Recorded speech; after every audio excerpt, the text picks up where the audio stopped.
So Cecile, could you tell me what's special about this new principle of auction? Well, the purpose was, what are we going to do to replace the May sale in New York? What's going to do? Everybody was stuck at home, whatever in Hong Kong, Paris, London, New York. What are we going to do? And how can we speak to our client in a different way that just say, oh, how are you? No, we need to engage everybody. And also we needed, you know what, we need a project for the team because we are all at home very depressed and say, what can we create all together that will be a fantastic response to the current situation and that will look like a global project for this auction house, which is the first one in the world. So we need to have one concept, one day, one sale, all together for all the community of our collectors worldwide. And because the pieces, because we can't move, and the pieces can move but much slowly, maybe the best way is to present the items where they are or in their area. Of course, everything in Paris is not coming from Paris, since it may come from Belgium or the border countries. The same in Hong Kong, the pieces are not coming from Hong Kong only. This is the Asian area. But the idea is to show what is currently available worldwide and how, as a global company, we can answer to this difficulty of the moment. Yeah, but in a way, there's a contradiction because we know there's plenty of work which are found in Paris and which are sold in Hong Kong for Zawuki, for example, or in New York for some surrealist work. Yes. So it's against the market in a way. Yeah, but the thing is that if you present the pieces to have this global proposition, permits to the Hong Kong clients who will be in their sale room in Hong Kong to have access in streaming at the same time to the Paris section and to the New York sales, it really gives the idea of a global market what it is, but just to put them as a proposition. It's a global proposition of what the company and the teams worldwide are elected are the key artists of the moment we would like to show as a kind of statement of what is the 20th century market, what is it. So this is that the position, which is very interesting. And of course, it was amazing because it was great to be able to engage our clients with a project. We were in April and say, oh my God, in July, we all hope we will be outside.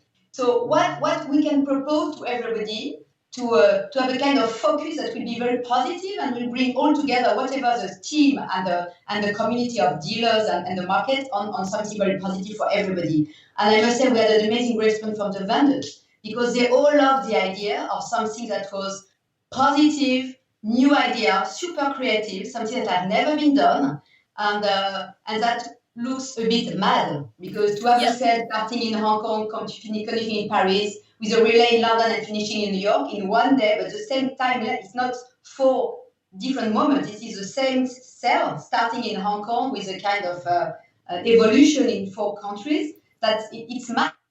Nobody has ever done that. Just the fact that it has never been done was so fun and so powerful for everybody. Yeah, but in the same time, another thing which is surprising is the fact that people who are buying modern art most of the time are not buying contemporary art. So you are mixing everything. Well, it's less and less true. This was also a way to say, okay, goodbye 20th century. It is all about 20th century, from impressionist, modern to contemporary and design and photography as well. It's like a large proposition as a summary of the period. So to have in the same cell Picasso, Barnett Newman, Lalanne, Tinguely, Richard Avedon, and Liechtenstein or Ben Nicholson, it's a way to, and Modigliani, it's a way to look very differently to the past. And now this is one cell, one time, and now we will look to the future. So this is kind of summarizing of the past. And so, shall you speak about the Modigliani? Oh yes, I love so much this painting. You can't imagine how much I love it. It's a fantastic portrait of a man called Maurice Drouhard, it was in 1999, and it's coming from the original commission, original family, not commission, but original family, because it was not bought directly from the artist, but in fact it's a family who had a lot of Modigliani, and a few years later they bought a few more to have a more larger panorama of the artist, and it's such a powerful portrait. It's a very, very early Modigliani. So it's not the one you are used to see, but there's something very faux in it. It looks extremely contemporary. I think to have it in a contemporary art cell make it much more powerful and like the modernity of the piece, rather than if it was in a classic pre-war cell impressionist modern. And is in the catalogue raisonné? Yes, of course it is, absolutely. So no problem about it? No problem about it at all. Original commission. There's been we took out the varnish that was very yellow because it had never been changed from a century of that. But fantastic color, very, very strong. Extremely contemporary. So what other work should you speak about? So you know what, I'm going to speak about Paris, of course, because that's the French leg of this big project. But the Paris cell is very wide because, as we said, so we start with Modigliani and we go until, of course, Soulage and Riopel, Vieira da Silva, Dubuffet, and all the artists we are used to see in Paris. But in Paris, as well as in New York, we will also have some design in the cell. So we have 2 design cells. One in the blue hippopotamus by Lalande, François-Xavier Lalande, which is a crazy model in blue resin. I think this is the first time it's coming at auction, this model. We know it, one in the private hands of the family, and another one with the original family who owned it and the heir of Marcel Duchamp. Otherwise, this piece has never been on the market, and it's mad. It's a piece created at the end of the 60s. Sorry? Huge. It's huge. You can take your bath in it. You can take your bath, or you can clean your teeth.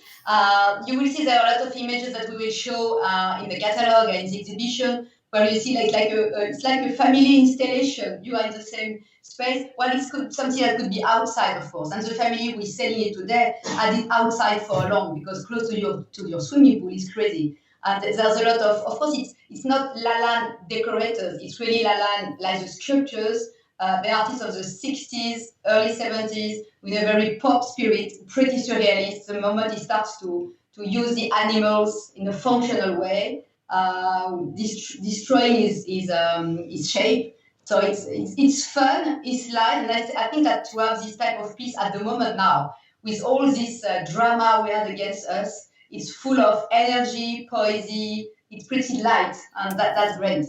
And you are full of energy. What's the estimate for that? What's the estimate? The estimate is 800 to 1.2 million euros. Because the sale will be in each country, in the currency of the country, of course. So what's the estimate again? 800,000 to 1.2 million. Okay, and there was never any similar hippopotamus on the market? In bronze, but never in resin. So we had the bronze one in New York last November in the Le Ménagerie cell, which is a cell mixing animals of the 20th century. But the bronze one was estimated about 2 and made $4.5 million. So what was your policy of estimate in this very special period? That's a very good point. Well, the good thing is that thanks to this concept, we are able to go to private people that were not crazy about their requests on estimates. It was not dealer property, it was private people, so they accept reasonable, normal estimates. So we didn't have to push the estimate to get the items because they love so much the concept that they play the game. I know for the Paris part of this sale, to have access to the international sale, it has been super powerful for us to convince our vendors. Because, of course, when we have a sale in Paris, you can have bidders from all over the world. But to be part of this international sale is very different, something very different for Paris. So we kept the estimate. We had no need to push estimates. So this is normal estimate. It's not.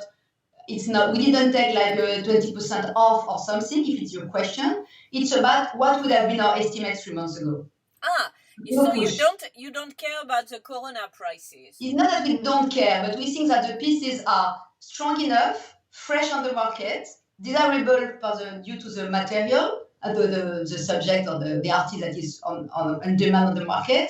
So we remain strong on our estimates. So it means you refuse to take some pieces for this special event. It's very selective. Yes. Well, we refuse because when the client didn't want to play the game on the estimate, we say, sorry, the purpose in this sale is to sell the items. If we push too far, you will have a big ad and we will have such an international exposure. I don't think it's good for you and it's not good for us. So yes, for a few paintings, we decided not to go. So this auction is a window of the market. It's a window of the market. It's a worldwide statement on the fact that even if we can't move, we are all unique and all part of this market worldwide. So it means it could never happen again, right? Well, you know what? We never know what will happen next year because who would have imagined the COVID we just faced 3 months ago? So who knows? But this is to be a one-off. It is supposed to be a one-off, but let's see. Bon, merci beaucoup.